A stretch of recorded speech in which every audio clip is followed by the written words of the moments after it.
Hey, this is Aaron with Bushcraft Devotions, and gonna be doing just a little video of my large knives.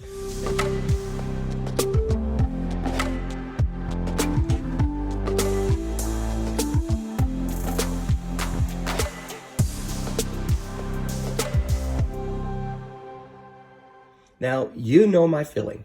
Large knife are amazing. I love the Buck 110 Folding Hunter. I love the lock blade, the classic. I carry with me every day the Buck 110 Slim. This has been sharpened about 4 or 5 times, and it is just with me every single day. You know, you never know how much you use a knife until you carry one every day, and then you're like, hey, that's nice. But if I am bushcrafting, if I am camping, I might have this on me for little tasks. I'm not going to rely on this. It's not going to happen. If we ever have a case where things hit the fan and you really need a good knife, I'm not going to go with a lock blade. I'm not going to trust it with my life. I'm going to go with a couple other ones. I'm going to go ahead and go from my favorite on down to Bushcraft knives. All right. My favorite right now is the Buck 124 Frontiersman. It is my all-time favorite. It is full tang, 420 HC, the Paul Boss heat treatment, stainless steel. I love it because of the anti-corrosion resistance and the ease of sharpening. The thing is a beast. I have detailed reviews on each of these knives, but just look at the metal running through the handle. A lot of people want the handle to be more smooth, but I'm okay with that. It still fits very nicely in the hand. I enjoy the Buck 124 Frontiersman.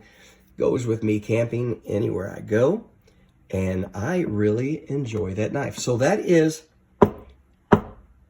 dum dum dum, my favorite large blade knife.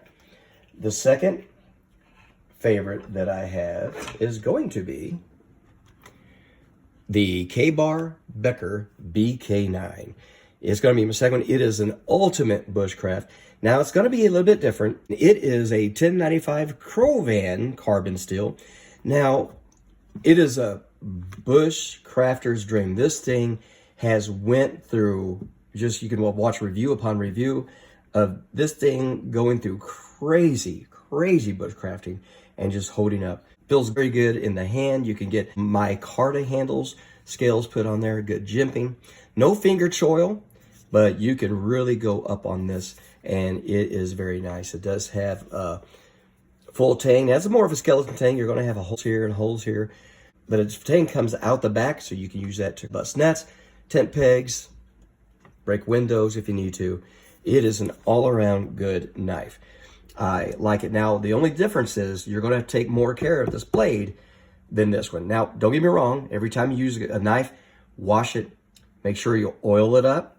But with this one, you're not going to let it go wet very long. With this one, you might be out there hunting a day or two, and it might be wet for an extended period of time. This one, you do not want this to be wet for an extended period of time at all. You're going to want to clean this, dry it, oil it as fast as you can. But very nice knife to have. So there is 2 there. My next one is more of a budget friendly, but I just enjoy it a whole lot. Now this is for bushcraft, is the Schrade SCHF45 Leroy. Great knife for bushcrafting. It's going to be the longer knife of them. Metal still going to be a good metal. It is a 8CR13 MOV, high carbon stainless steel. So, you know, once again, take care of your blades. The blades will take care of you. But this is a really good one for bushcrafting, and it's not going to break your heart if you break it or maybe lose it. Hope you don't, though. Keep track of your knives. Now, another one that I enjoy a lot is going to be Buck again. The Buck 120 General. Now, this is not so much of a bushcraft, more of a hunting knife. And the reason I say not so much bushcraft, the blade is relatively smaller than the blades you would use for bushcrafting. And so, very nice knife. Of course, you got the Buck 119 Special, about 1.5 inches less than this. But that's just an iconic knife. And this one, I got it in 1989. Still holding up very well. And the tip is very small, so it's really good for detail work, skinning game, getting around the bone, doing fine woodwork. I wouldn't want a baton with this. You can see videos of people batoning with it, but I wouldn't do it because it's too nice of a blade just to break, especially when you have something like the Frontiersman. This one is made for stuff like that. And this is a full tang exposed tang. And a lot of people get confused. They say it's not a rat tail tang. It's not a tempered tang, but it's still considered a rat tail. What does a rat tail mean?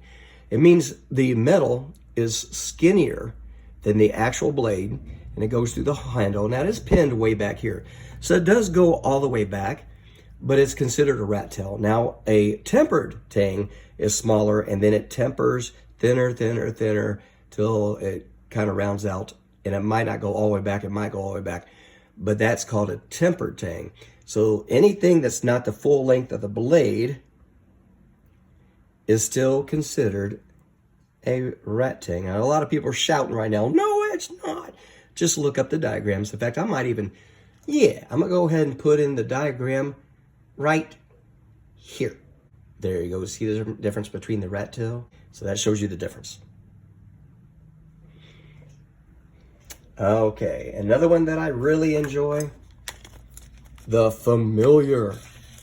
Now, this is not the leather stack, but this is the Kabar Utility Fighting Knife. And this is 1095 Crovan as well. Now, the powder coating on this one, as opposed to the Becker, is going to be different.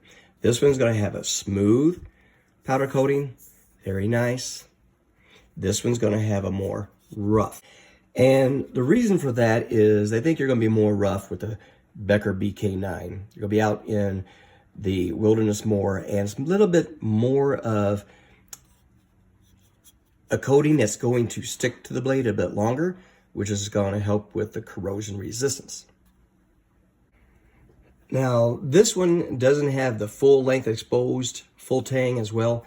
It does get smaller. In fact, you see, this is the width of the blade as it goes through the handle. And so keep that in mind. You can baton with this, but I would be careful to be too hard on it.